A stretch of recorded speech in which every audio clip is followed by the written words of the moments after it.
But there's a new. It's coming back. They're like doing a new Voltron. Oh, come on, yes. And I'm like, I'm here for it.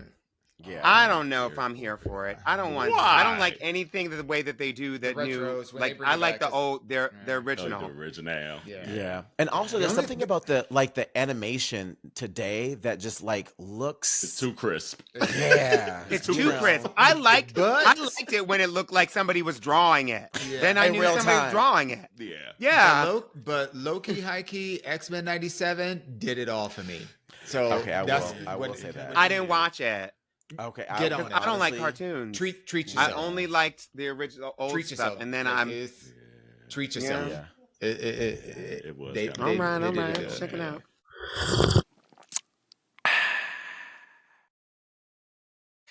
Hey, community. It is me, Peppermint. What's up? What's up? What's up? The star of A Deeper Love documentary, the star of everything you've ever seen in your life or anything you ever will. And I am so excited to find out what is brewing today.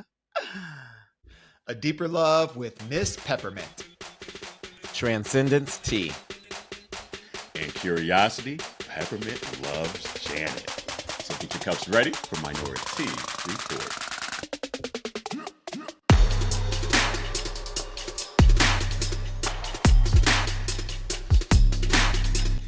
Hey, welcome to Minoritea Report. It is Auntie Kerel.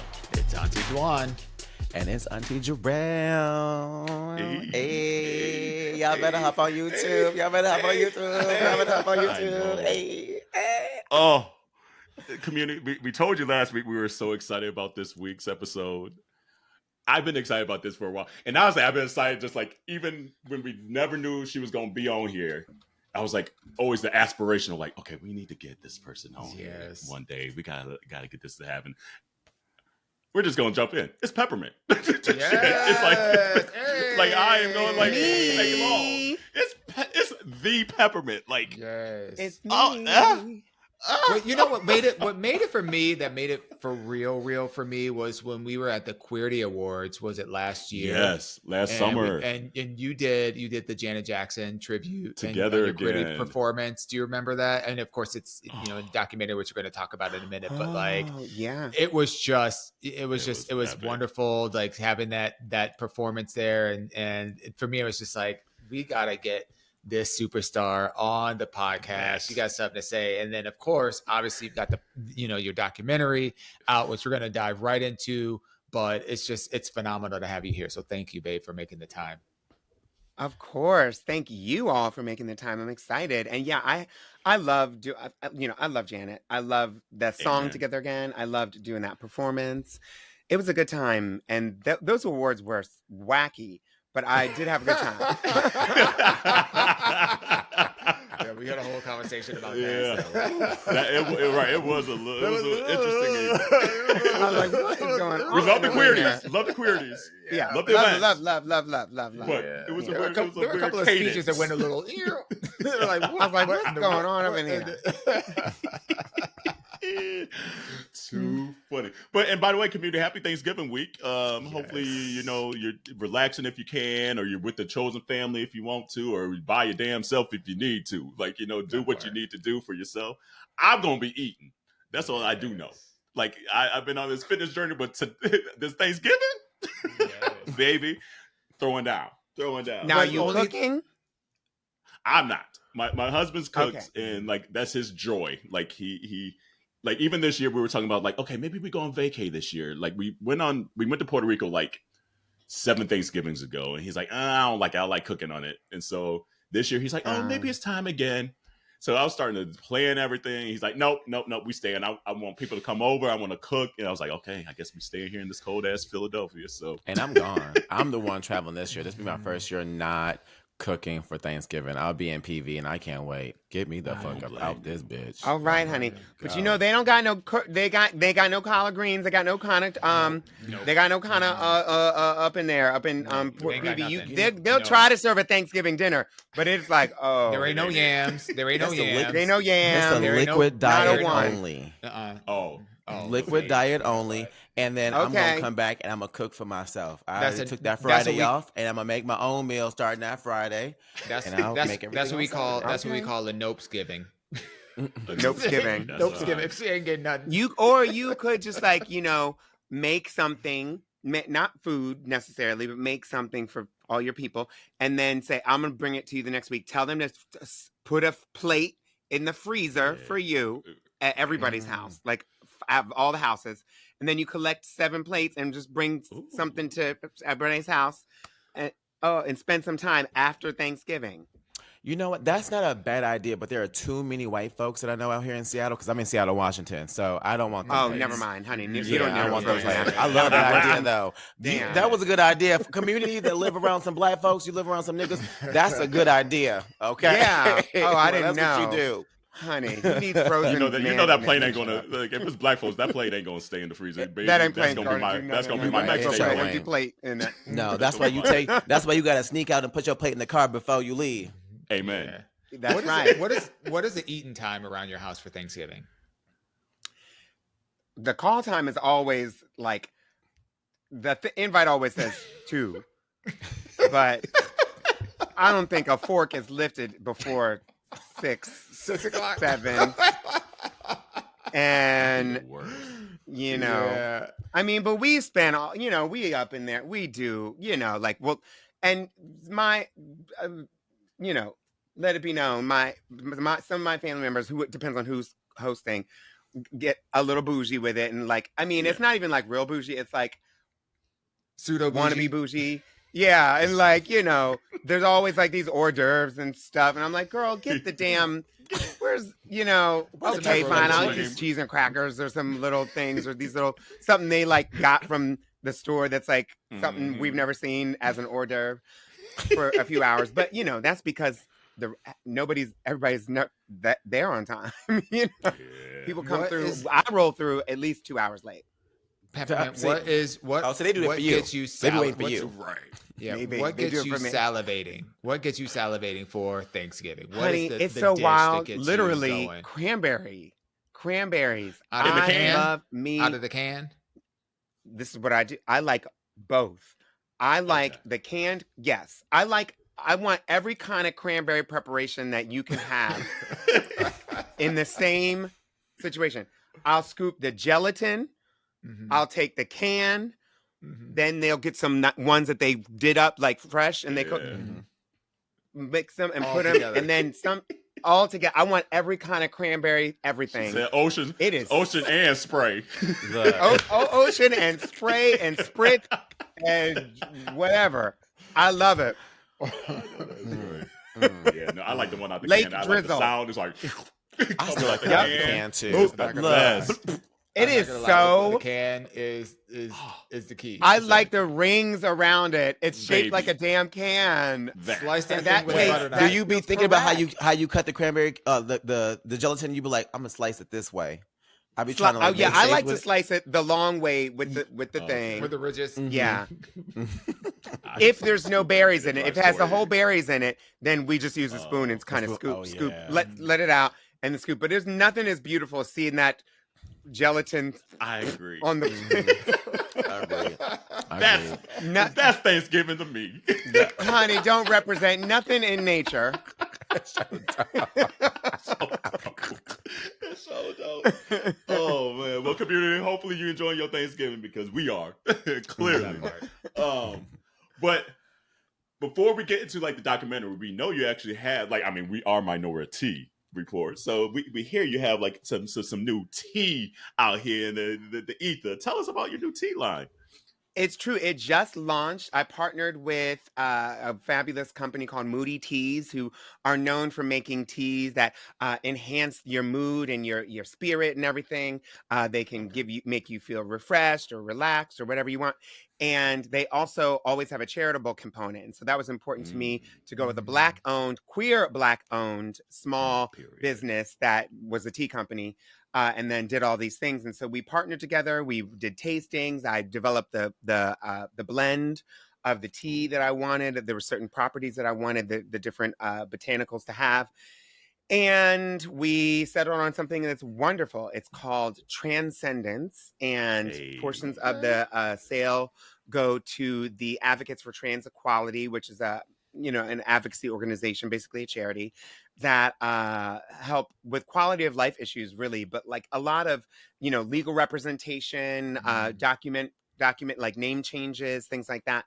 And the tea itself is delicious. I got to try to send y'all some, but the tea is so delicious. When I tell you, it is a blue mint vanilla tea. It's a blue vanilla mint tea. And it is so good. It has rooibos, vanilla, obviously, spearmint, and butterfly pea flower, which gives it a blue or a purple, depending on how long you steep it, hue. And it is wonderful. I got to tell you, it is. Now listen. I don't drink coffee. I drink tea, and I drink a lot of tea. And my favorite tea, my go-to tea, is like peppermint tea or mint tea. Let me tell you, darling, there's a few teas that have become my number one favorite tea. Now, like any kind of peppermint tea is my favorite flavor, but like specifically like a blend of tea from a company that like intentionally makes a specific thing and names it. There's a few teas that I've loved that have been like, I've never tasted anything like this. This now goes right up there with that. And I love it. And the smell, the aroma is chef's kiss. Okay, I've been talking about tea. It's called Transcendence. That's the name of the tea. It's Transcendence, Peppermint's Transcendence, in partnership with Moody Teas. And they can go to the link in my bio on my social media, or they can just Google peppermint tea. Just Google until you find it. It's there. And it's out now. And you can either get just like the tea, you can get it in a few different ways for some people who are like maybe, occasional tea drinkers. You can get the sachets, the tea bags, or if you are more experienced and you want loose leaf tea and you can, diffuse it. It comes with a set. You can do that. There's a gift set. We got it all. And this is a great way to support. Hello, holiday. And we're like, you don't have to go to no Walmart, no Big Bar, no Target, none of that. No, not even a Starbucks, honey. Yeah. None of them. No. We're doing small Black owned, small business, Black business, queer business, small Black queer business, keep it in the community. And it is just that. All the tea is ethically and sustainably sourced. And, so we're not like, murdering people in some other country to steal their tea bush. You know what I mean? Like some other, let me shut up. Sorry. We're gonna have to do a hot tea and cold tea on this. So we're gonna have to get some. We're gonna have to do a hot tea and cold tea. Look, I'm over here ordering it right now. Look, I'm putting my order in right now. Okay, look. How much? And you can mix it with milk, and it'll change color. Okay. See, I like the experience of it all. Oh yeah, the color changing joy blend. Yeah. Okay. Oh. Okay. I'm excited. Let me tell you, my tea company as well. Get us a Minoritea blend as well out there. Come on now. Honey. Well, y'all need to. Like y'all need to. Right? Absolutely. Yeah, absolutely. And my husband loves tea. We be drinking tea around here all the time. We're coffee and tea, really? Yes, coffee and tea all day, every day in this house.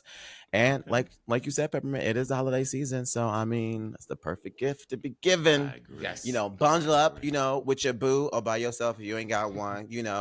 With a nice little cozy blanket. I love the philanthropic part of it, though.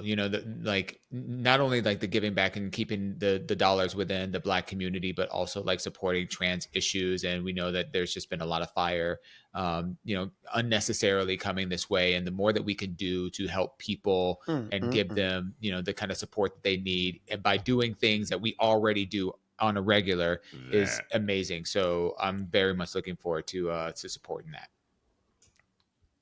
Absolutely. Thank you. Now, this documentary,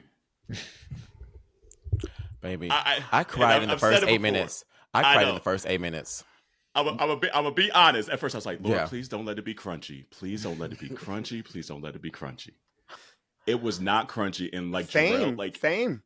I'm the boo-hooer of the group. Oh no. I'm gonna save the story.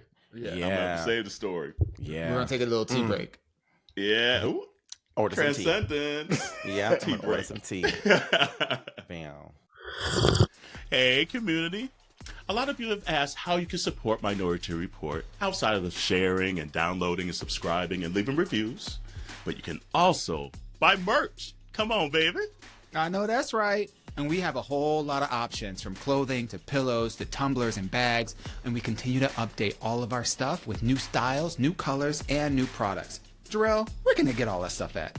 Well, they can get all that and then some at MinorityReport.com. They can find all the goodies, find out additional information about your aunties, and we also want to make sure that you share and tag us when you do buy merch, all right? So let us know if it's a hoodie, it's a tee, a long shirt, a towel, because we know you need those, but let us know. Absolutely. And remember to wash your hands, your legs, and your ass. All right, community. We back. You know, the internet just be acting up a little bit, but that's all right. Yeah, and they used to it. They be doing it to us all the time. Look, so they be conspiring against us. That's all that is. They can't shake us. Trying not to get the truth out. That's all it is. that. But you can. On Beyonce's internet. You can't play on Beyonce's internet. That's right.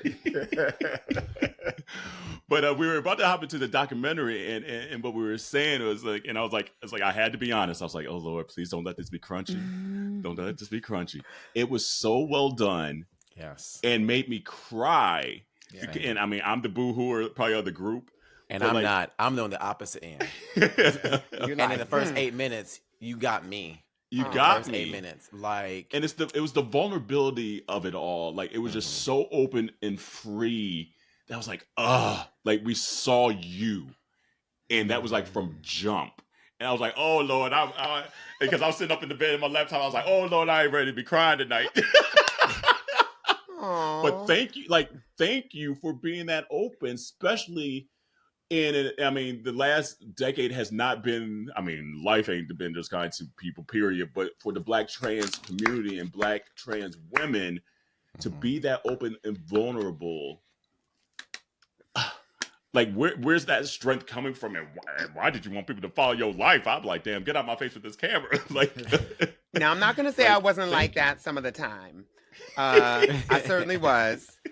And I wanted, part of it was I was really grateful for where the things that I'd done in my career. And I've met celebrities, and I've traveled the world and done this and this and that, all before doing Drag Race. And I really didn't have much to show for it, and I was like, other than my memory, which is like, well, once that's gone, no, it won't happen. And so I wanted to sort of document it, and maybe it started from like me realizing that I had never really taken any pictures of my life or myself in my personal life, because during my medical transition, I subconsciously avoided being photographed or anything, because I wasn't ready, like, in my mind. And so I turned around and look, and I was like, wow, I've been doing this for many years at that point, and I don't really have I don't have a body of work or anything to show. I didn't document a whole lot, and so that's kind of how it started. And I was really lucky to have a very close friend named Oriel, who is the director of the film, who I asked initially just not to travel, but to go to some of my drag shows and get some of my performances and get some video on like a really small scale. And one thing led to another. We ended up continuing to film. And then obviously I got Drag Race, and that really sort of changed the trajectory of a lot of things. And we ended up extending. First, it was supposed to just be a short film, and then it ended up being a feature. And I was like, and it was Oriel's idea. I was like, I don't want to do this.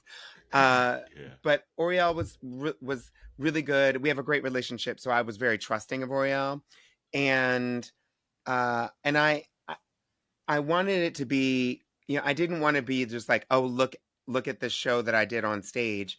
I really wanted to show the behind the scenes of like what it's like, what it can be like for a performer, especially living in a big city like New York. It's so expensive and tough to do the different things. And so, I wanted to be as open as possible. And I think I tried my best, but I also had some serious boundaries that are maybe like what people might not expect. But like, I was like, we're not going into my love life, like deep into it. Yeah. We're not really, Mhm. I'm not putting like my family members on camera. This is not that. And so I didn't want to be like, my whole life's an open book. And I'm glad I did decide not to do that. I'm glad I did put those boundaries because, you know, fast forward a few years later, and Trump is naming trans people as like official terrorists and saying we're looking hiring companies to scour the internet. Our phones were already spying on us, and now you're doing it with Trump. Oh, so I wanted to present it in a way that could show what a bit of my story was like, but then also would save a few things for myself. And I think we did a good job. I was also impressed with the way it looked. I was like, oh, this looks kind of good. It was very good. It's very good. Yeah. And like you mentioned with, you know, with Trump right now and everything, I think that just brings even more importance to your story and the way that you told your story as well too. I think there is just so much going on in the world right now that I think we forget a lot of things, and different people's lives get lost in the shuffle when we look at the big picture. And I think that you do such a good job of being like, but hey, here is something else to be thinking about while we as we add to the list of all the shit that we need to be thinking about and focus on as well too. And I have to say, I got to be honest with you. So and the aunties know, I got to Drag Race like back in 2021. So like when I started Drag Race, like I didn't even know who you were, right? So like, but the thing is, what did you start with? What season did you start with? Was it like 14? It's the no, I think it was the Angeria season. Angeria, so that was like 12, I think. Okay, yeah, maybe around there. Yeah. So you started pretty much when so you were watching it live, like as it was coming on TV. Yes, that was like 12. Yep. Yep. So that was my very first season. But I had actually seen you before, like in some of your acting gigs. So my first introduction to you wasn't from Drag Race. It was actually from hunting season, because I love to watch a lot of little queer TV shows. Like I love watching like small shows, and then like seeing you in is it Thick Girls? No, what's the one on Netflix? Survival of the Thickest. As well too, seeing you in there as well too. So like those were some of the moments that I had been introduced to you. And then like when they were like, oh, we got Peppermint on, and I was like, why do I know this name? And then I was and I literally put it in, I was like, Nubia. Then I was like this and this. I was like, oh my God. And all of a sudden I was like, fangirling, like straight up. So then getting to see your documentary, then I feel like all the pieces were coming together as I've gotten to see you in the different, medias and stuff like that. And I just, honestly, I feel like I fell in love with you and just like everything that you represent and just your ability to follow your purpose and like just like I know this is meant for me. I'm gonna do what I need to make it happen. And I just absolutely love that so much about you, and it shows so much in here. It's inspiring. It really is inspiring. Oh, Auntie Jerrell, thank you. Yeah, it was. I'm glad. I there were times where I was like, oh, I can't believe I'm doing this. You know, like some of the early mornings and some of the, we had a few, moments. But in 10 years, because we filmed it for almost 10 years, you're going to have those kind of moments, right? But I'm glad it turned out the way it did. And we're making the rounds now in the film festival circuit. So we played, had our premiere, we had our premiere in San Francisco, our world premiere in San Francisco. We had our New York premiere this past season, and been to several places, getting ready to go international next year, which is wild, in 2026. Yeah. Deservingly. Talk a little bit about, we'd love to hear a little bit about your intention with this particular project, because you do have an opportunity to show a lot of, your personal life. You show a lot about your transition. You show a lot about your professional career climbing and how that has evolved. And but I would love to hear, from you what was your intention about the message that you wanted people to come away with about Peppermint and the story that you wanted to tell? I think it changed over time, because initially I did just want some images and some video that was, that I could look back at years later and be like, oh, remember that? But then, we had all of these sort of milestones that it felt like it made sense to keep filming. And there's honestly so much, and Oriel, the director, jokes about this all the time, that there's enough to do another film. There is, because it was 10 years of filming. We're not doing that, but to the hard stop. Yes, darling, it's over. But when we were, there was really my transition, and I came out to Oriel probably like a handful of years as trans before we started filming. So like I came out in 2012, like to most of the world, I guess, or whatever, in 2012. And then, so you sort of navigating whatever it's like to be in New York, which is like in this sort of local way, that I thought that was kind of interesting and worthy. There was lots of like other drag entertainers in New York City, performers who have documentaries following, because, New York nightlife is a legend, like it's historically a thing. And there's especially people that were alive in the 90s and the early 2000s. A lot of the nightlife were like parties that people had heard about, people would travel, all that stuff. So it was worth documenting for those people. And then I was like, okay, I'll do something similar. So that's what it started at. And then once I got Drag Race, that was like another reason to, okay, well, stay a little longer, keep filming. And then there was a little bit, then after Drag Race, I got Broadway. Then I was like, well, stay on for that. And then we kept going for that. And so it kept building. And then in between each of those, there were like these political moments that were significant. In 2016, obviously, Trump won. And that sort of started to set the tone. Immediately, he started attacking trans people and Muslim people and everybody else. And then in 2018, between Drag Race and Broadway, he enacted his trans military ban. And then there was also, the following year, there was a big Supreme Court case that was to decide protections or not on the basis of Title VII, workplace protections, sex-based workplace discrimination protections. And I went to the Supreme Court. I spoke on the steps of the Supreme Court then. And, that was like a big moment. So they followed me there.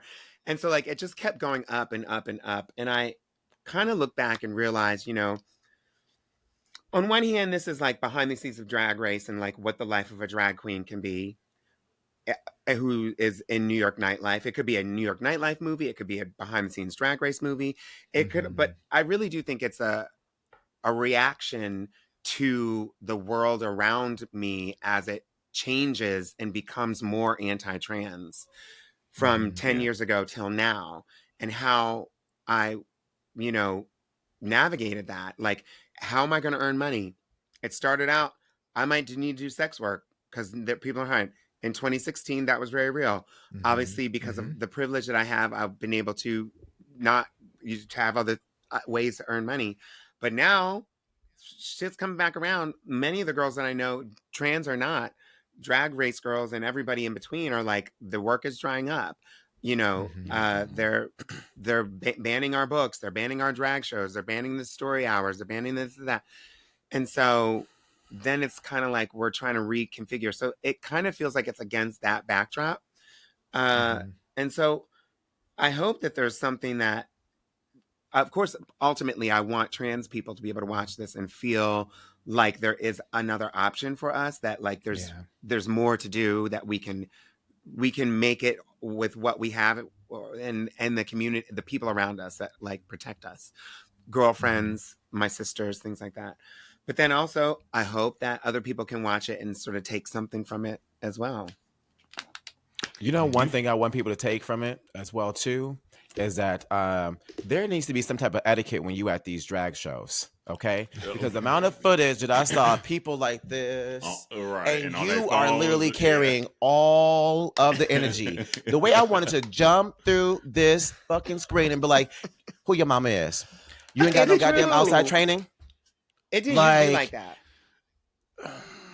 It did not used to be like that. That irked me so bad. I would have been like, the same thing. I was like, I can't believe I'm up here stomping for y'all, rolling around on the floor. I ain't 20. And I'm rolling around on this floor, this dirty floor, and y'all are just acting like I'm some kind of oil painting. Come on. For $60 a night. Yeah. Girl, how many times you didn't have to say that bra's name? You said her name so many goddamn times.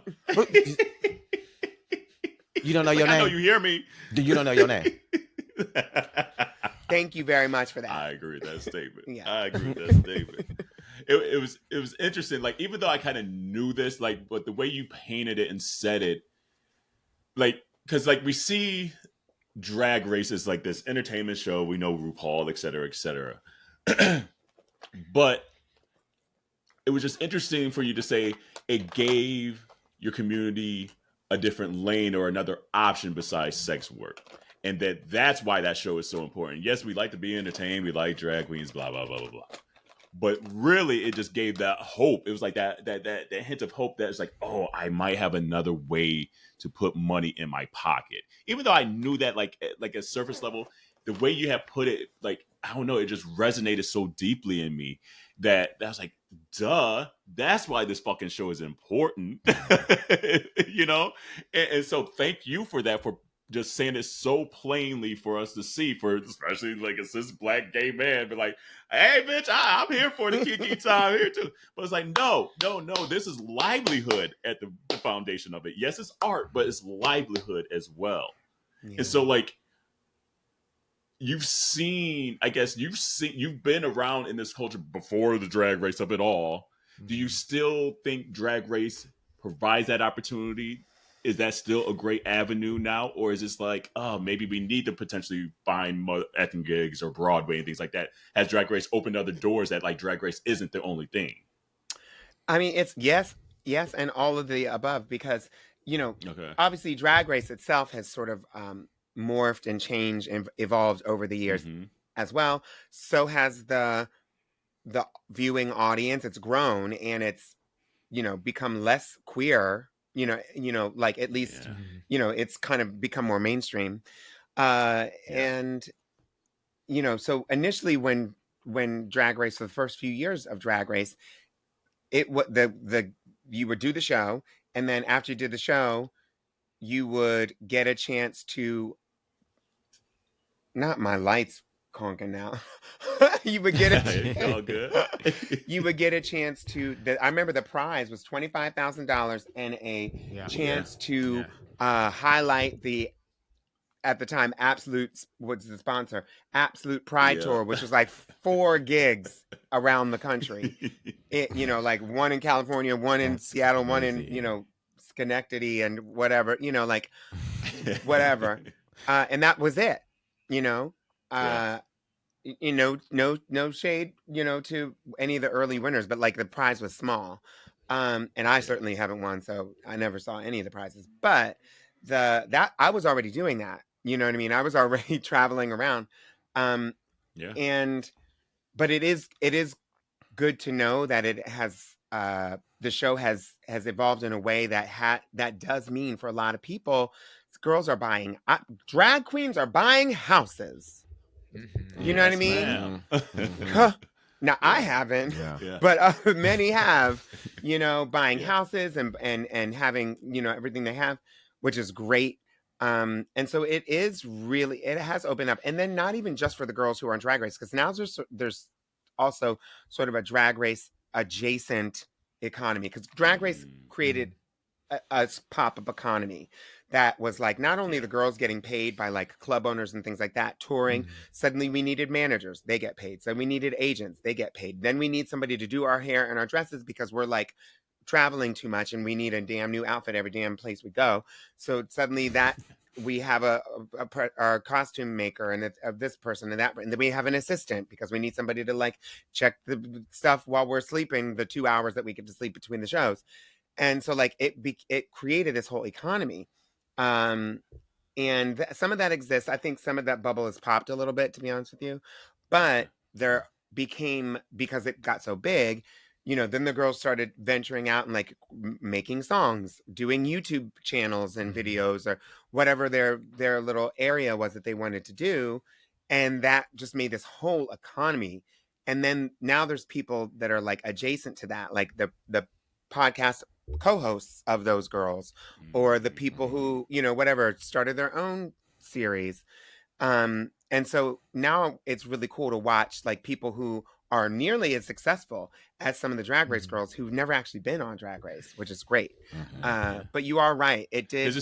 Does it protect the community still, do you feel? The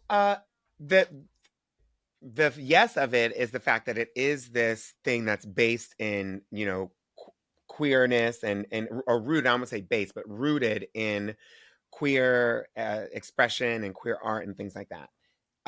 But it is reality television on a mainstream capitalist network that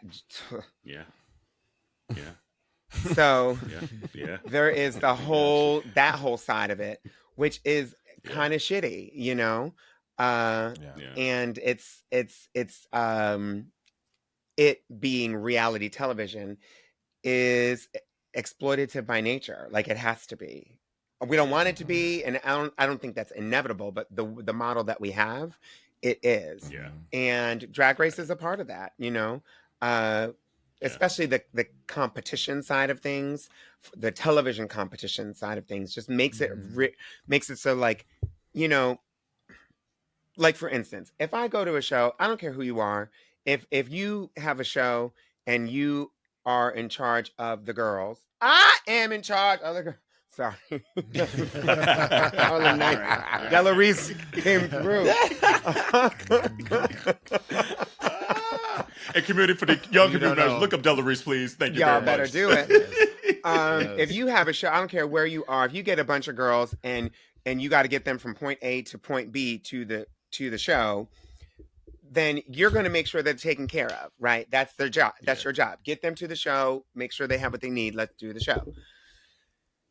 Honey, I was getting in I'll make this short.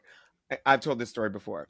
The way that it works with reality competition television, all of them, the few that I've been on, is you all stay in a hotel and they don't want you to have any contact with each other. So it's not very personal. It's very much like you stand and you wait and they come and get you from your hotel door. You get in the van, no talking, and you get to the studio and you separate. And then when we bring you into the room, that's when you interact, even though you're like 5 feet from each other the whole time for like hours. Right.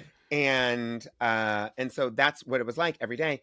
And towards the beginning of the process, they would come around, they would say, everybody stand in front of your door. Like it felt like military, stand in front of your doors. And one at a time, you will get escorted. No walking in groups. One at a time, they will walk you down to the car, to the van, sit you in your seat. And then that's it.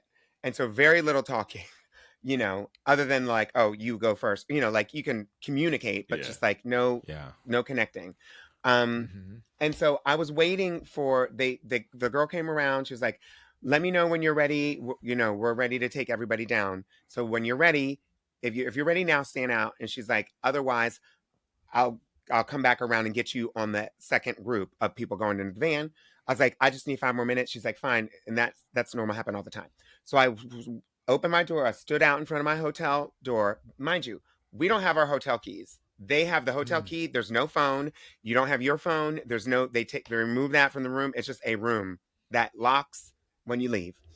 And so I'm waiting in front of my hotel door for like 2 hours and no one is coming and everybody else is gone. And I was afraid because they tell you, if you leave, if you do this, if you try to use a phone, you're off the show. Right. So I was like, oh my God. But I was like, I think they abandoned me. And long story short, I ran down to the hotel reception desk and they don't even know that a television show is filming. Like the people, they're just whatever. So I'm like, listen, I'm in with the show. It's called Drag Race. Do you have internet at the hotel desk? Yes. Okay. Can I just use it to check my email for the very first email that they sent me saying that I was on the show? Because it was it had the name and the number, their address of the place. So I had to like sleuth it to get in contact with them, to call them. And I called the producer and she's like, what are you doing on the phone? And I was like, I'm at the hotel. Y'all bitches left me and y'all are at the studio filming the show. Don't you know that I'm not there? And that is what reality television, like that's the energy of it. Yeah. It wasn't like, thank you so much for coming. We value you. I could have walked out of there and gotten kidnapped or killed. You know what I mean? And so like, that is what, I'm not saying that's everyone's experience on Drag Race at all. Right. As a matter of fact, that person got fired, to be fair. Oh, you know, she what ended up happening was she accidentally left me. She got everybody in the group, miscounted. It was like Home Alone. Everybody got in the van and they just left me. Yeah. And they were already in France before they even knew that I was ever even gone. And that scared the hell out of me, that I was like, oh my God, they took my passport. Yeah. They have my ID. They have my wallet. They have my phone. I have nothing. And I am left here. I can't get around. I can't get food. So that's what reality TV, the system of reality competition TV will do. And it's harmful. That's not good for me. I didn't feel like going and getting dressed in drag after that. You know what I mean? Right. I didn't want to go do a competition. Right. My mind was screwed for the rest of the day. Professional. Yeah. And that's you. But I did. Professional. I did. Yeah. But she said that I was still top 2, bitch. How about that? Hello, bitch. Hello, bitch. Now I'll drive you, bitch. Amen. I think one of the things I love most about the documentary was the humanity of it. It wasn't just a trans story. It wasn't just a rags to riches story. It wasn't just a look at how my career has grown and the opportunities I've had, but it was like this is my truth. And I think one of the things that's been true about your brand from the moment that people interact with you, I mean, it is evident that people love the person that you are. And I think that speaks to your authenticity. The way that you present yourself is so authentic and real and approachable and just in every way possible, just the real version of who you are, regardless of your identity or what accolades you bring to it.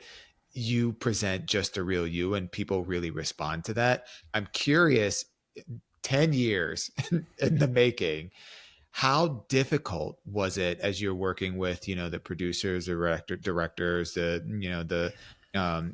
the people behind the scenes to convey the authenticity of your story from the beginning all the way through the end?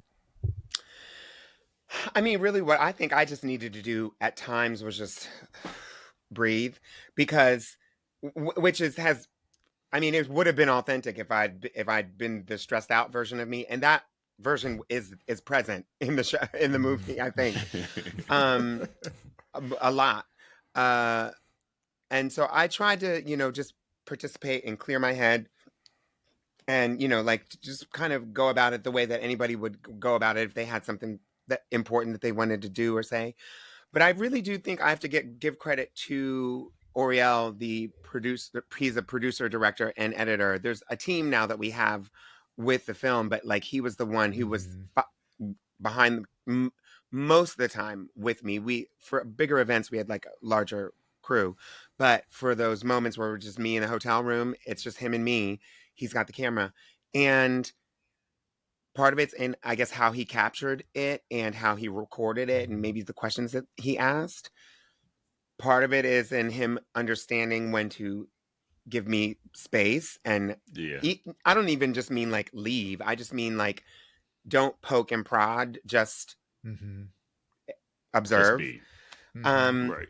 And then the other part is in the edit. I think he did a wonderful job pulling portions out that told the story, because there's for everything that me talking about one thing, there's 10 hours of me just sitting and looking at the wall, you know? And so he knew what parts to pull. And the film had a completely different edit at first. Not that it told a very different story, but it wasn't really told through my eyes at first. At one point, it was told through his eyes. Then it was told through the eyes of the other people in the film, some of whom are on camera, but then a lot of people who were interviewed for the film telling sort of their perception of whatever I was going through or happening. And then he decided to sort of go back and change it, which is why we went back, why I ended up filming more stuff later on in the recording booth, you know, to kind of narrate it essentially. Yeah.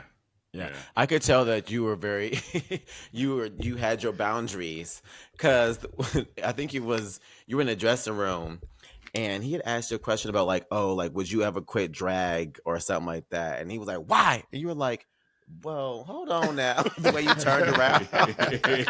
And there was like another scene where you're like driving the car and he was like, can I ask you a question? You were like, okay. I was like, let me tell you, the way you were like, I was I stressed. don't got time, but make time. I could tell. And I was like, but again, those are that moments that I think just normalize it and just makes it very human feeling, though, you know, that it's not always just like, you know, so like shiny and put together. Like we have those moments where like, I don't got time. I don't have it today. I just want to be a pile. I want to have an attitude if I want to, you know, but at the same time, still understand that I got things that I need to do at the end of the day, you know, and that was just, it was really clear in a lot of those moments that I really enjoyed. Thank you. I agree. And community, I don't know if we said it, it's called A Deeper Love, the story of Miss Peppermint. So we just want to make sure if you see this out in the festivals that you show up and show out. And I guess like the end goal is probably to get this sold somewhere. Is that the end goal? Like what's the end goal for you for this documentary? Yeah, right now it's making the rounds in the film festival circuit, which is about, you know, hopefully about a year of screenings in different cities and things.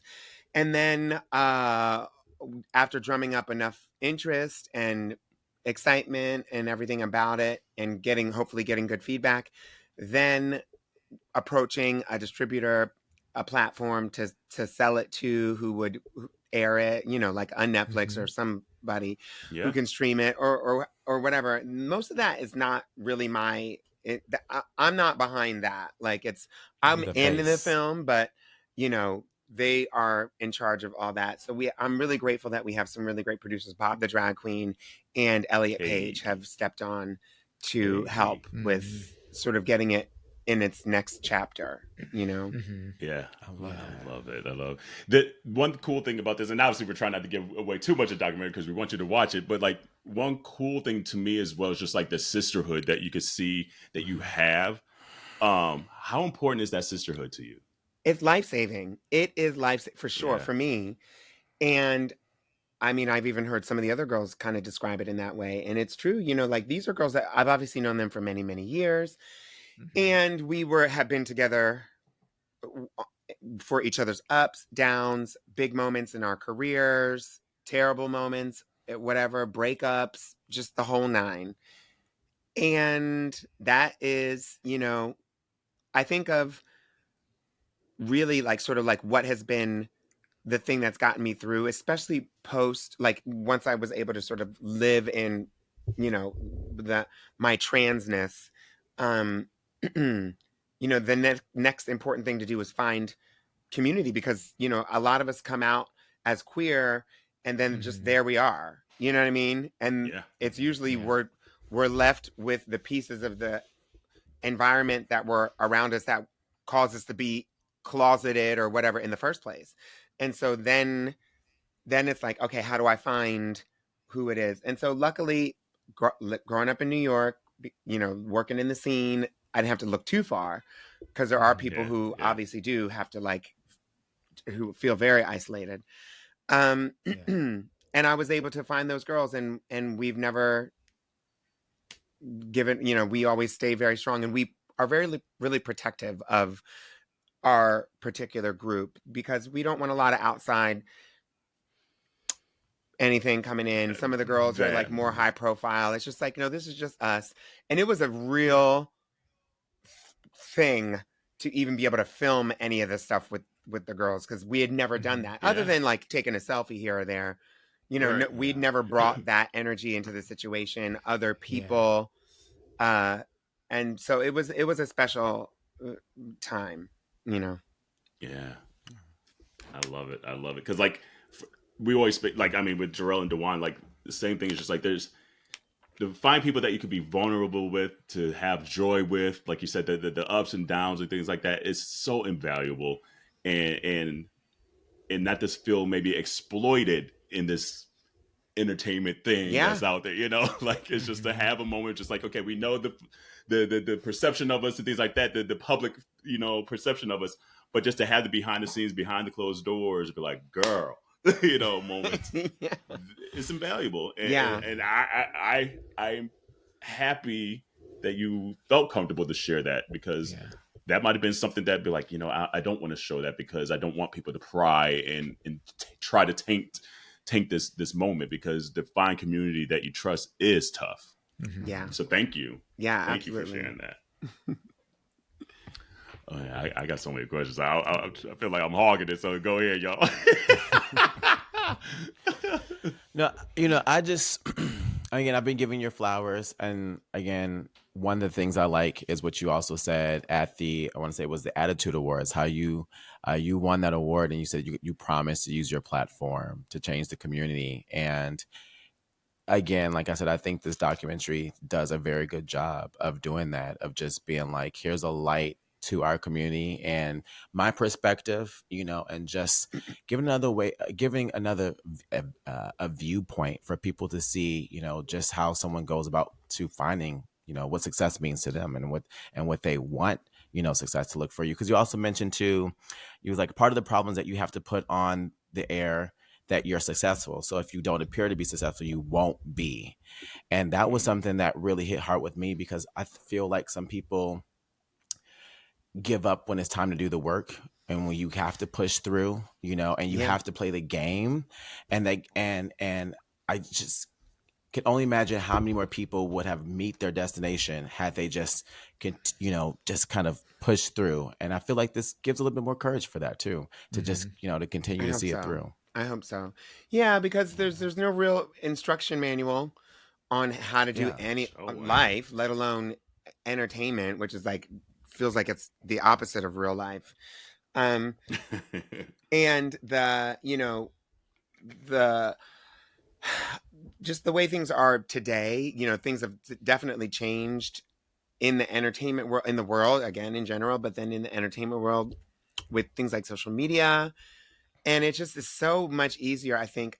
I don't know if easier, but like just what we used to call 15 minutes of fame, you know, it feels like it became a lot more accessible for everyone now, which is fine and great and good. But there's a lot of people who aren't ready for responsible. Responsible. Yes. And you know, there's no, like I said, there's no manual.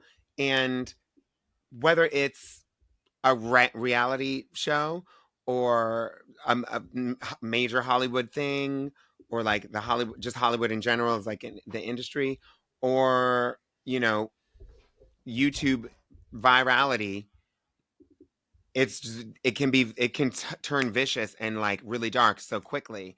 And we have heard stories about people who've had, you know, like just gone to really dark places or been really reckless or blew it all away or whatever, in whether it's been Hollywood or YouTube, you know, like it happens to both. And so I'm grateful that I like grew up in the 80s and 90s where it was just a different time. And I was able to go through the things that I was able to go through, and also acting college and like as an art student that in New York, which like really helped me learn like, okay, you know, this is when somebody's trying to take advantage of you, like, you know, and that was important to do, because I think it comes so quickly now and people don't know that. And people just be acting, they... Say it. Come on now. Say their names. I could tell, you know, who is Yes. who is what age, whatever. Because some of these, I remember just looking at some of these girls, and they acting all cute and thinking, you know, attacking people and doing that whatever, like online for a cute clip or two.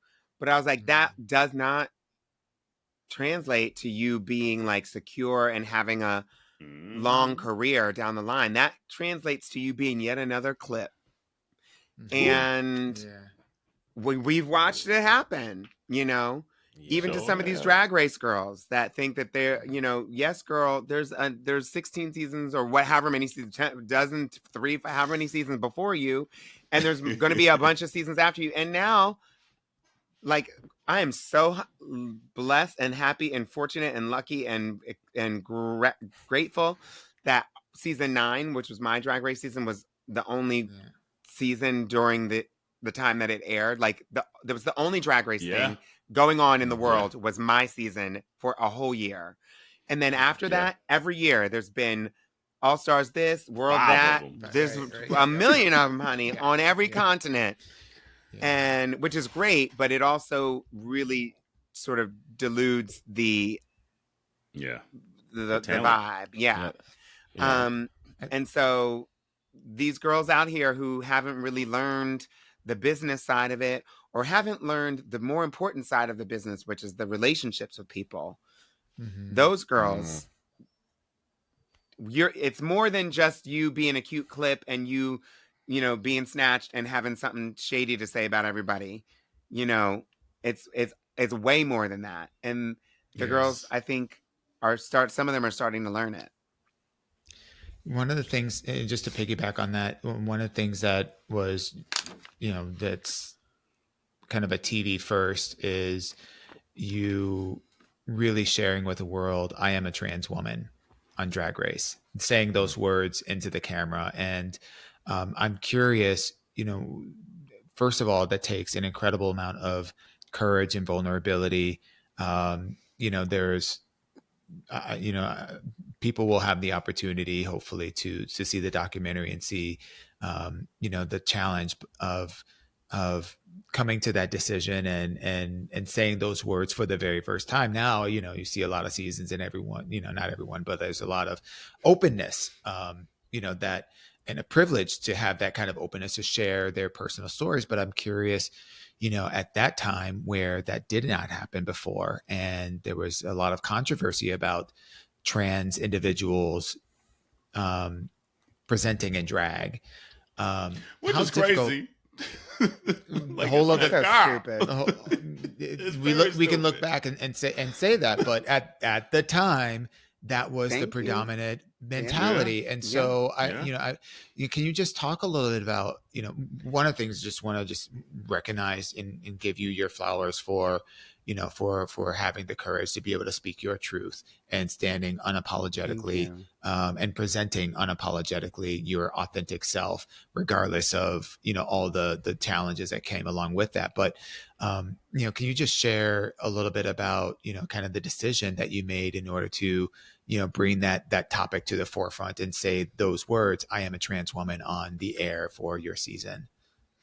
Yeah, you know, I mean, I was lucky. I had some practice just interpersonally in my life and also in my career here in the city and working to come out to folks as trans. And my method for doing it, or sort of my approach, was to do it sort of one-on-one basis with the people that I really cared about, close friends. And so I was, you know, had a few years of practice doing that. And I think that actually the first time I ever did it on television for myself was on The Daily Show in like April 2016. And the thing is, I say that to say that the vibe then, in addition to people, there was this whole like online controversy about trans women in drag. Should they be able to do it? Are they cheating? Then there was also like controversy around the use of certain words on the show that were a part of sort of the infrastructure of the show. Every morning when they would hear these announcements that many people said were transphobic. And I watched some of the girls some of the trans girls, Monica Beverly Hills, Carmen Carrera, come out and sort of give their opinions about some of these words and some of the way that the show was sort of handling its connection to trans folks, which did not feel very good as a trans person to watch.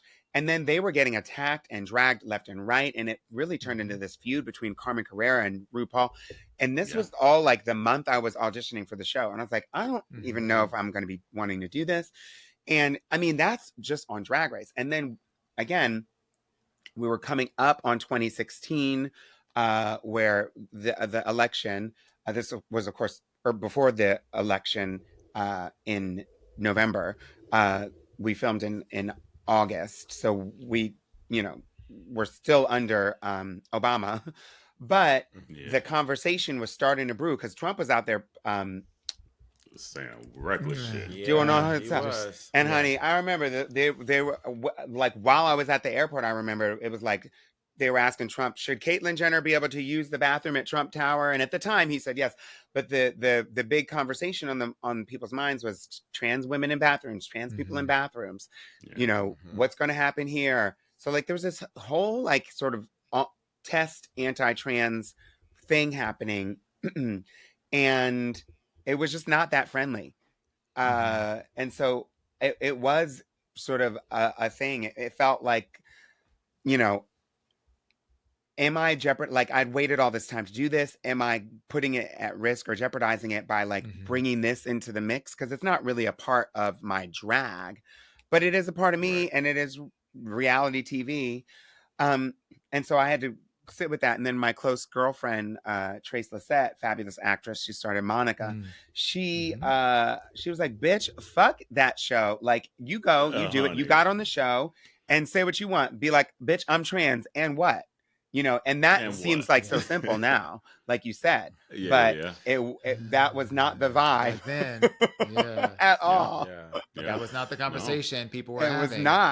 It was not. And I just never understood back then. I was like, trans was like part of drag forever. Like I just remember being just so thoroughly confused. Like I'm like, how Sway? Like what in the female impersonation is going on up here?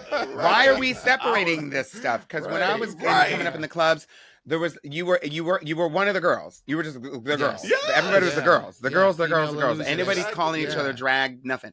The girls. And we used the word drag like to be like to explain something, but like it was all the girls, and you were either a girl that had surgery or you were a girl that didn't, and that was it. Literally.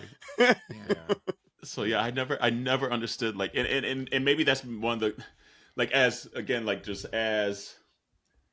there's always pros and cons to just when something becomes mainstream, like we were saying earlier. So it's just like it's great to have that representation. It's great to give folks jobs. It's great to show this art form to the greater collective. But then when that happens, it starts to change. It's, somewhere along the way, that's where I was just like, this shit is confusing me because I don't know how this is the issue. Like, I don't get it. They just wanted something to fight about. I'm like, why are we fighting about it? They did. Yeah. And it's upsetting that it's just like, it made it harder for people to live in their truth and to present in an art form that was about truth. And so that's I don't know. It was just always so weird to me. And honestly, I think one of the things. Oh, go ahead. No, go ahead, Bill. I would think like all the things that we talked about earlier are definitely true when it comes to trans people having the opportunity to be on any show, let alone Drag Race. But like at a certain point, I was like, and this was like still only a year or two after I had left the show, which it was still finding its feet with regard. I mean, like the year after I left the show, RuPaul gave some interview that was really hurtful and she named me and was like talking about like my body and whether or not I was actually a real trans woman or not. And, that was hurtful. But, I remember thinking, trans people were starting to make headway in other shows like Orange is the New Black and things like that. This was obviously before I did Drag Race, but like we were starting to see that change happen in other areas. And so I was like, please don't let Drag Race be the only show up in here who doesn't get with the program. Right. You know? Well, and the hypocrisy is going on here. It's interesting because like in the the video, the documentary, you had a really phenomenal opportunity to also expand upon life beyond Drag Race. It's that became a catalyst, for so many other opportunities. And I think we talk about, the importance of representation and how it matters all the time on this podcast. And a couple of things that you had the opportunity to share was, obviously your Broadway debut. One of the things that I had the privilege of being able to support was Nubia back in March 5th of 2020. You might have been in that movie. Brooklyn. I was looking for myself, but I didn't see it. But, I didn't see myself. I think the video was from the second day in Brooklyn. I was on the first day, but I had to show on the first day. But what was beautiful for me, specifically about just speaking on the Nubia piece, is the ability for Black artists of different backgrounds and experiences and identities to finance, produce, and put on their own show that fully represented, their perspectives and their points of view and their version of excellence. And let me tell you, as a person that was standing in the audience, I mean, I had tears in my eyes, literally as the show was starting. It was so beautiful to see you all up there just doing what you do best, but also the gift that you were sharing with all the people and let me tell you, I looked around, it was shoulder to shoulder, standing room only. It was, COVID to COVID. Baby, look, let me tell you, honey, the support from the community. Oh, it was that showed up. It sent a message, and we need to bring it back. That's what I'm talking about. We knew. I was like, oh, this right here. Oh, we got this. This is it. Yeah. And honey, I'm telling you, we were so ready. We already had bookings in other cities. It was already happening. Even before we did the damn show, it was ready. And, everybody's kind of in a different zone right now. And everybody, it developed in a sort of a different way. But it was undeniable. There were so much so that the many of the white promoters ended up copying our model. Colonizing? Colonizing? Not they didn't copy the model because the whole point was that it was Black owned and Black run. They didn't copy that model. They forgot that. They forgot that part. Forever imitated, never duplicated. Yeah. But so they did a few of the shows, and and honey, not them being like Onyx, Ebony, like all these other names, like because we were Nubia, like they were coming through, and I was like, okay. But it was very special, and it was the first time that I'd seen something like that come together. Of course, there have been other shows now that are like Shea Coulee did a tour and created one. I'm not quite sure if it had the same sort of philosophy behind it fully, but it was very special, and it felt so good to do that. And I agree, like. We were stressed and everything was going wrong. But when that curtain opened and all those people were there, I said, oh my God, this might even be as many people. Like this is as packed as anything we've ever done. Like any of the other girls, on any of those other tours where we get this much of anything. And it just felt so good to be able to share that with my sisters and to be able to put that together. And from beginning to end, honey, we had the white folks working for us, honey. Hey man. Oh yeah. What I love about it sent a message, and it reinforced that notion that you don't have to fight for a seat at the table when you can make your own table.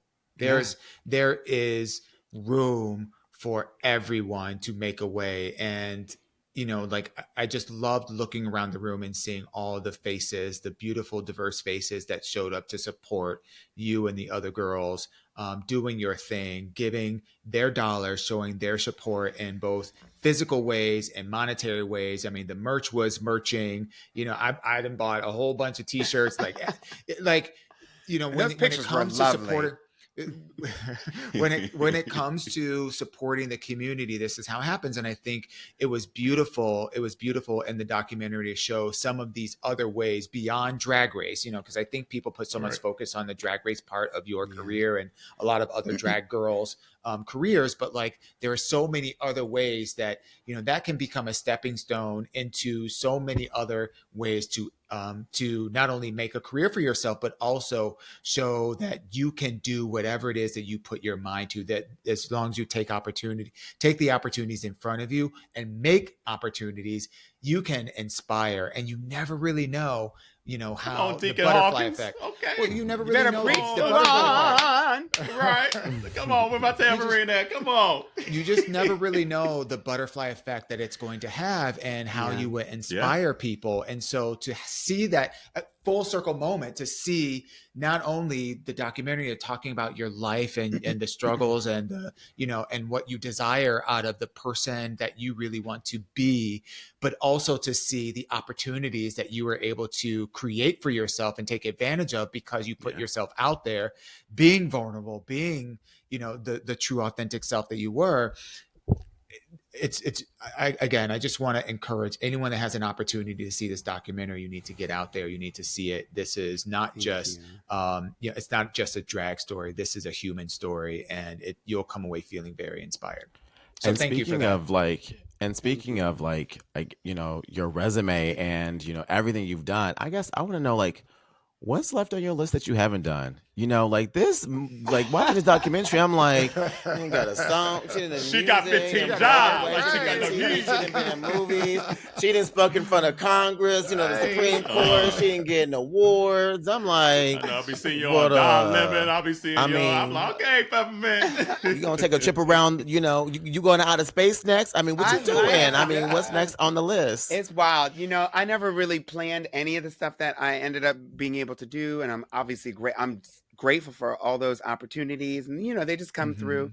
And it's probably, you know, when I was much younger, when I first moved to the city, I just knew what a struggle living in a big city and sort of being alone and being an entertainer, what a struggle that is or could be. And so when I got a little bit of something, I was like, I made it, and I just felt satisfied from that moment on. And so everything else has always felt like a sort of the icing on the cake or whatever the expression is.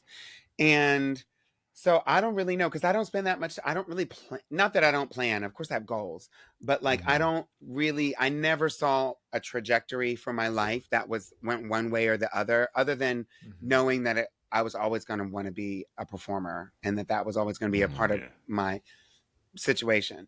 But, you know, I'm excited we're about to start filming season 3 of Survival of the Thickest on Netflix. I'm very excited. And, you know, last season, it was really great because working with Michelle Buteau, who is so funny and wonderful. And she's all those same things, very authentic. And just like, I really like her a lot. She's wonderful. But she also gets it. And she's like, she is very queer. She is so queer. Yeah. You know, she's married to a man, but like, she is like, she is one of. There's no. I can't. She's one of us. She's one of us. It's just it. There's no hesitations. It is just that's the way it is. And she is very adamant about using her own platform and what she has and sharing it with people coming through and like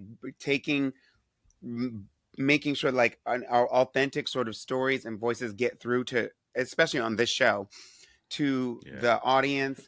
And you know, she was the one. I mean, we got really close after season 1, and we go out to like the movies or go to whatever, and just like I ended up telling her, you know, this and that and talking about things. And then she was like, oh, you know, I really want to show like the story of like what some trans women may experience. Or she wanted to, on the last season or ahead of the last season 2, she thought it was really important to show like a trans person on television, a trans woman, a Black trans woman being loved and adored and, you know, all that without being harmed and all that. And and so she was like, let's give you a wedding. Let's show everybody what it is look like. And that was really touching to me. I didn't expect that. And I was like, oh my gosh. So it was really emotional.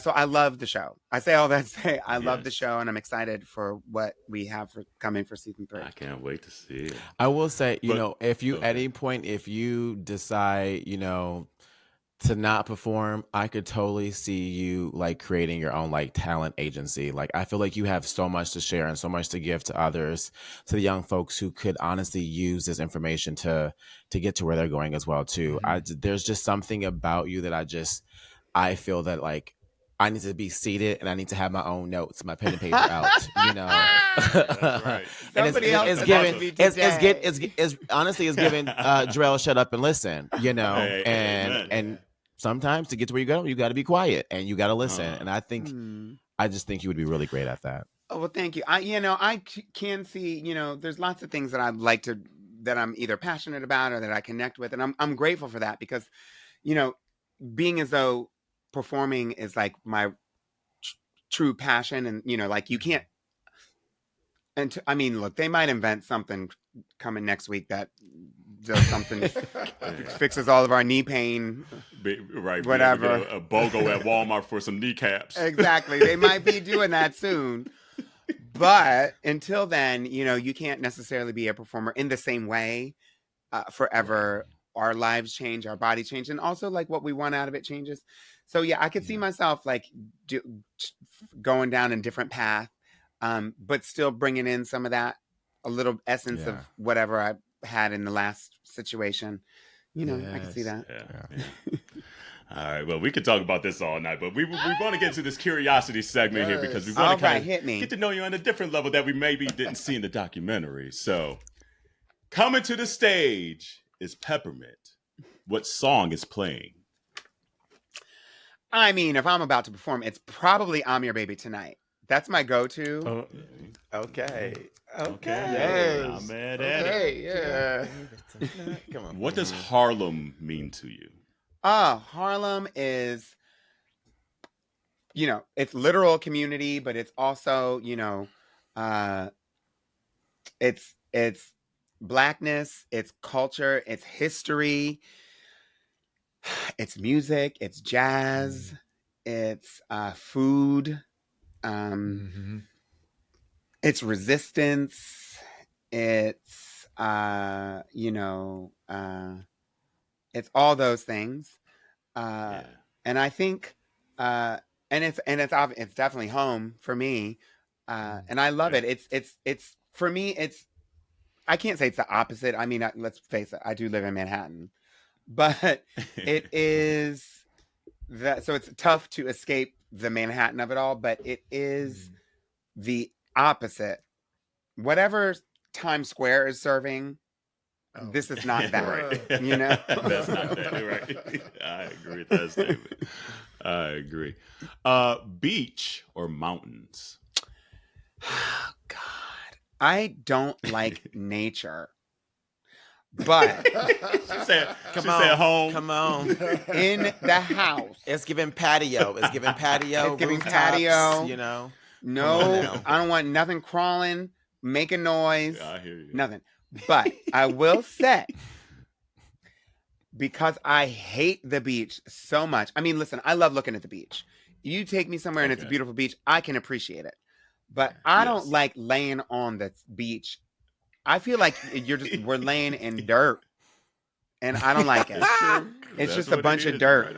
Right. So I do like the mountains because I have taken myself and also sometimes gone with friends to a mountain, rented a place in the mountains that has a fireplace and just watch movies in the mountains with fireplace. And that has been great. Relaxing. Yeah, I love that. That's beautiful. So, yeah. Your favorite memory from Family Feud? Oh my God. It was probably pretty much anything. You know what the hell it was? It was the look. Okay, first of all, it's either everything that T.S. Madison basically said out of her mouth, or it was The third place is everything T.S. Madison said out of her mouth. The second place was everything when we looked at each other after we lost, because we could not believe it. We gagged and were like, I can't believe what the hell. That was crazy. And the question was so dumb. Winnie the Pooh, who's he gonna call? Some dumb stuff. And and then, but the best part, honestly, was the fact that we were a bunch of trans women on this show that had never happened in that way before, and that we were showing sisterhood. And these are my real sisters. You know what I mean? Like, these are my, and so like I'm so glad that we were able to show that and just show us being and existing in a space that was like people aren't used to seeing us in. Yeah, that part. That's beautiful. Part. Love it. The drag scene before Drag Race came along, or the drag scene post Drag Race came along? Now look, and let me preface this way: don't fuck up your money. You can say, Kerel, shut the fuck up. No, I can say it. I think I'll say the local drag scene in New York was starting. You know, New York is obviously particular because it's got high traffic. There's lots of people coming through, so it's always going to try to have some special little twinge to it or whatever, some special little angle to it. But I remember, now a lot of people want to give Drag Race credit for sort of spoiling that sort of instantaneous feel of drag, local drag. Yeah. And it certainly contributed because the girls were coming through, acting sometimes a fool, sometimes, you know, making a name for all of us, you know, and kind of putting a bad taste in people's mouth. That being said, I remember in New York, it actually started to change before that, because when we were working, we were like, what the hell? We were working at the club. I got paid $150. That was when I was getting paid very well. Before that, I was getting paid $50 and a week. And then started making like up $100. And I was like, oh my God. And at that same time, when we were and one of the club owners said to me, welcome. He hired me on my hiring day. He was like, congratulations. Welcome. You're great. We love you. All that. You better never ask for a raise because you will never get one. And I was like, that's day one. Right. Yeah. And so there was, in that same time, not only this club owner, but other club owners around the city, they were hiring Snooki and Tan Mom to come through on Pride for like $10,000, and I'm getting $100. Come on. And so that's when it started to really change. And that wasn't specifically the drag scene, but that was like the New York nightlife scene was like really in love with these reality stars who weren't, because Drag Race hadn't started yet, who were coming through, taking up all of the money. They were arriving in a limousine. Yeah. And I was like, what in the hell? They're not even gay. You know what I mean? Yeah. And so I was over that. So when that kind of turned into Drag Race girls or people from in drag, at least I was like, okay, at least it's staying in the damn community. That I know that's right. Let's see here. Your favorite Broadway show? I have to say, I mean, there's been a few. A Strange Loop is up there for me. I mean, I have to say it over Heels, which is, I was in it. So, you know, I'm a favorite for a different reason. And at the time, it was definitely the queerest thing I'd ever seen on Broadway. But I'd say the one that made the biggest impact on me was Rent. Okay. Yeah.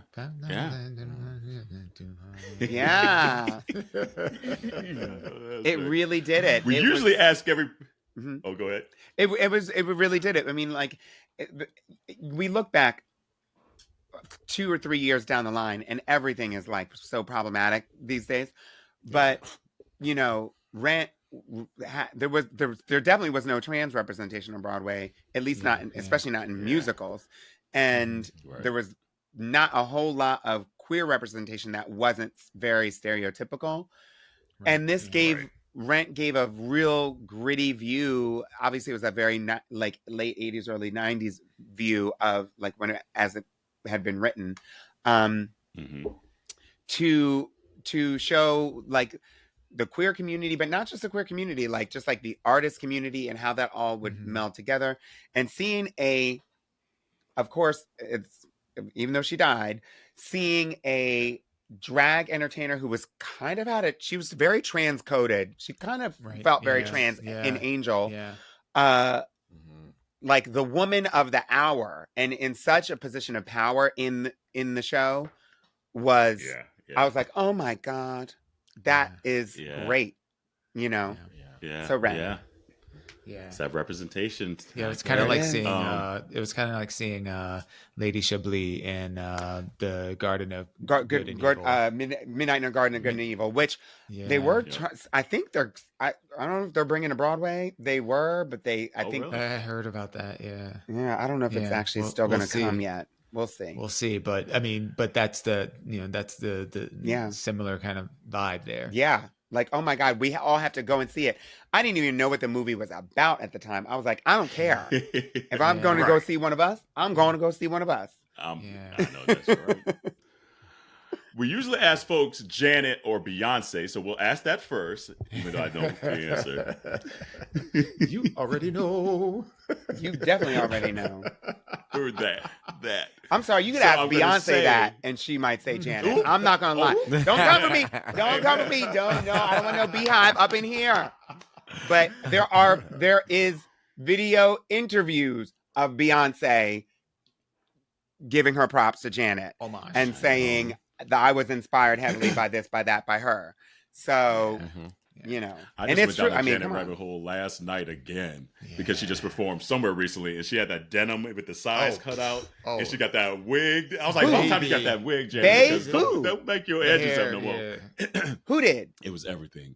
Janet, like she just performed somewhere the I other didn't night. See her. So I didn't see the. Oh, I gotta check it out, honey. She everything. is, honey. She. That's all I gotta 60. say. Yeah. Honey, still snatched. It's like lovely dancing, baby, giving it all. Amen. And honey, when I tell her you, hips hurt.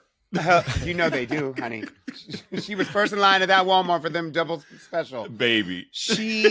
I went and saw her. Obviously, went and saw her twice in Vegas, but went and saw her most recently in Vegas for her tour, for her residency, and I have seen a lot of Janet concerts, like tours. Yeah, it's a lot. And this was one of the best that I'd seen in many years. And it is up there. Yeah. And I talked to other people because I was like, maybe I'm just losing my mind.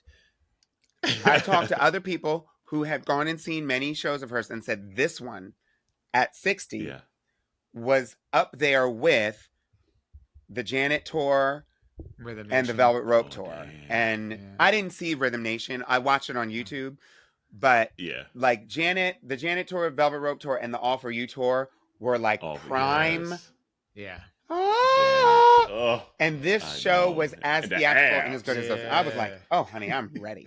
It was very good. I know that's right. I just sent you the video on IG, so you got it in your Thank inbox. you. Okay, I'll check it out right after this. You know I will be.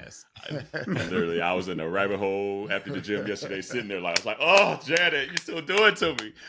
She does. But since we know it's Janet over Beyonce, which was your favorite tribute? The one that you did at the Queerties for the Together Again, or the one you did, I forget where it was at, but you did If. You know. And you had like the 93 tour outfit on. Yes. It was just everything. Honey, you know I was going like, well, I guess it wasn't a videotape, but you know I was freeze framing, pausing and freeze framing. I would have to say, in terms of live performances, it probably was that, Janet If performance, but I'll have to say that was if it's the one that I wore the 93 tour outfit that I made just for that performance was at in DC at I can't think that's Anthem. Yep. And it was for a big like the drag We Are show. Them Global or something like that. Yeah, exactly. And but I also did Together Again. I did a medley. I was like, I'm doing all of it, honey. So we didn't show all of it, but we did all of both songs there. But performing Together Again I love it. I learned Together Again during 2 years ago when we did a tribute video of it. And so I had to learn it, and I was like, oh my God, my 40-something-year-old brain is not picking up this choreography like it used to. Because I learned If when I was like 13 on the video. And you know? Right. On the VCR. Right. Yeah, on the VCR a couple times. I was like, I got this. And this time around, I was like, oh Lord, am I going to get it? But I got it. And I still hope she brings back that whole old choreography. Like I know she likes to change it up with the tours. I want the whole. I want the old. Do it for the old heads, honey. Do it for us, girl. We were there from the beginning. Please, we need to see it, darling, because we recognize it because it's iconic. It's not just like moving around to the beat. It is like we know your arm is supposed to go up for Miss You Much. Thank you. We know. That's what we want to see. I want you to put your hands underneath for and grab Rhythm that Nation. crotch. For If we want to see it. That's what we want to see. Yes. That's what we need to see. It's true. Come on, Janet. One more time. So I'm going to ask you your top 3 Janet songs then. Oh my word.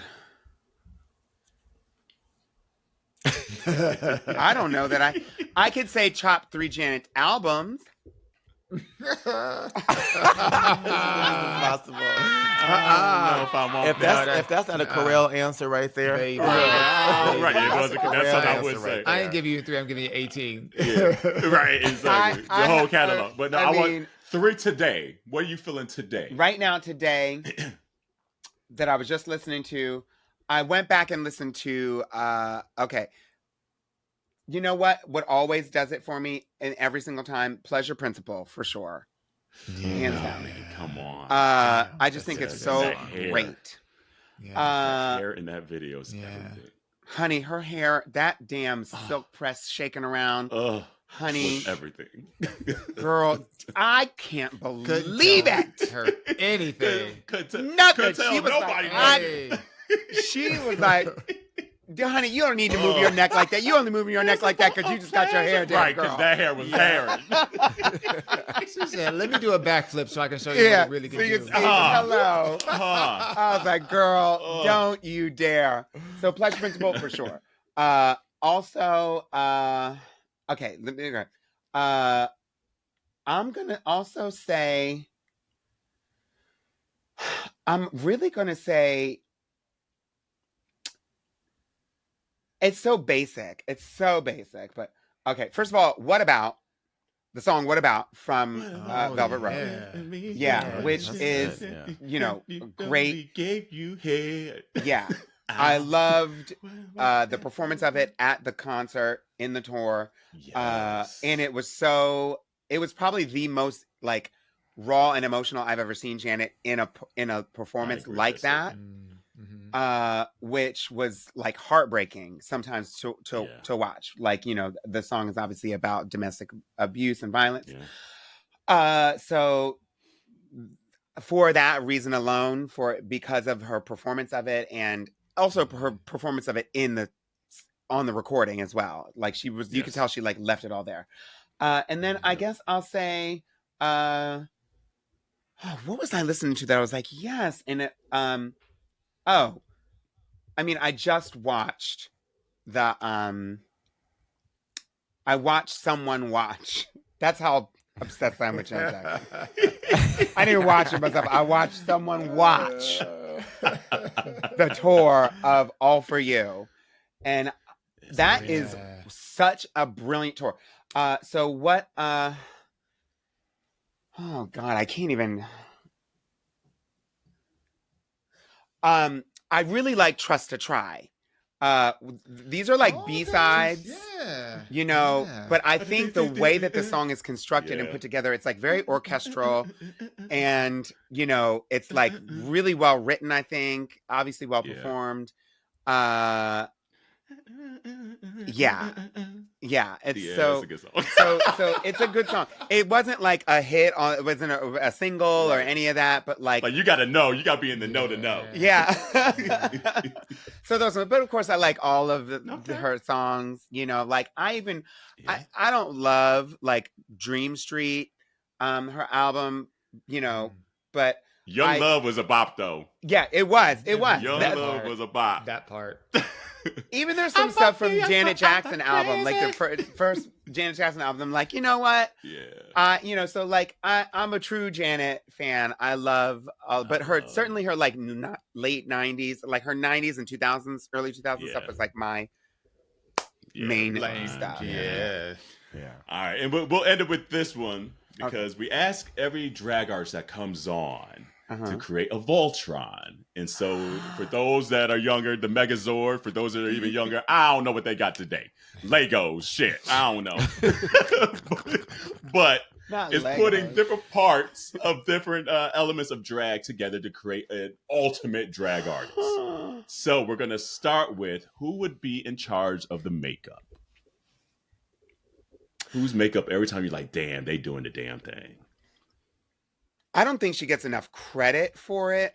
So I'm gonna say Layla Queen.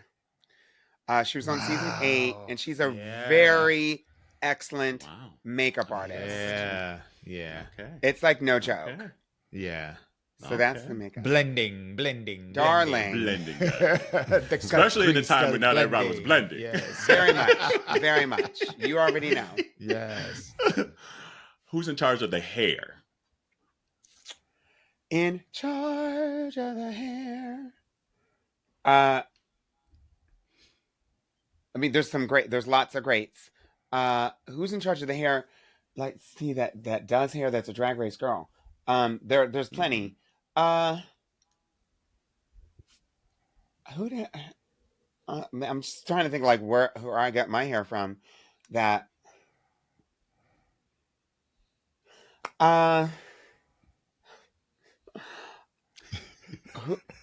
You know what?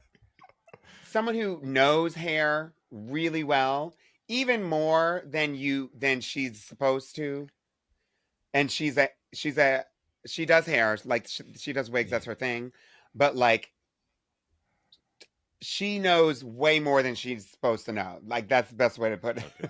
Okay. Is James Mansfield. She was on my season, and really, she does these Wow. dumb blonde Yeah. hairstyles. She does these like blonde hairstyles, but she knows texture. She knows what the black girls need. She knows the whole. I was like, oh, I watch her YouTubes all the time. Yeah, like, she knows her stuff. Yeah. Okay. Performance style. Who is just eating up the stage every damn time? Oh, I mean, there are too many. I will say one that always gets me because I'm always like wowed both physically, but then also like mentally, at least from, you know, we haven't worked together that much. We only worked together a couple times, but mostly from seeing her videos of her is Yvie Oddly. Yeah. For sure. Mm-hmm. I love Yvie Oddly. I'm not mad at that. Yeah. And she can obviously dance. She's kooky.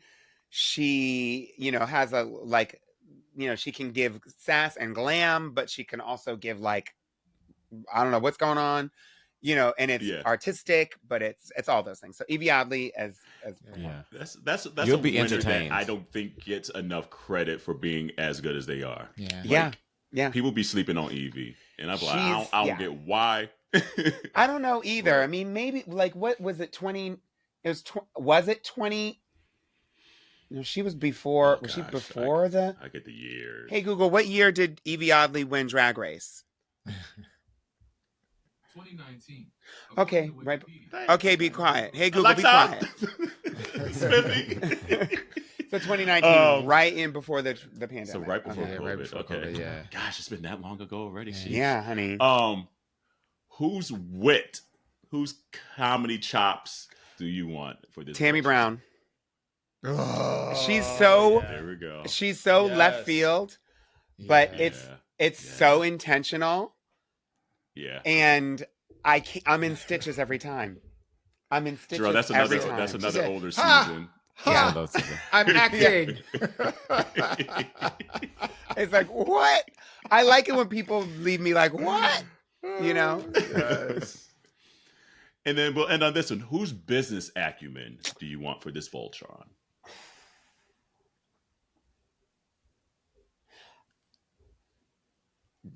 Trixie Mattel. Yeah. Trixie Mattel. Yeah. Can't argue with that. I can't. I mean, I think she's the richest one of us right now, between she and Bianca Del Rio. But she, and you know, there's obviously several reasons why, but she knows how to take it and go with it. And you know, I was not featuring her win. You know, I was like, Shangela definitely should have taken that home in that moment. In that moment, but it is what it is. And Trixie made a meal out of it. And now she's got her makeup line, which is it has a life of its own. She had, you know, she's got her hotel and she's got her hotel. She really, which I saw when I was in Palm Springs recently. She's producing now. Like she's really understanding how to turn it into a thing. She understands the machine of it all. Yeah, she's she sure does. Yeah. If I was granted this privilege or tapping into this privilege, well, baby, let me run with it, then, ho. She do. Well, Peppermint, we appreciate you taking the time to literally. I mean, it's been damn near 2-hour episodes. So you got a jumbo episode this week. I love it. We haven't done a long episode in a minute. It's been a long time.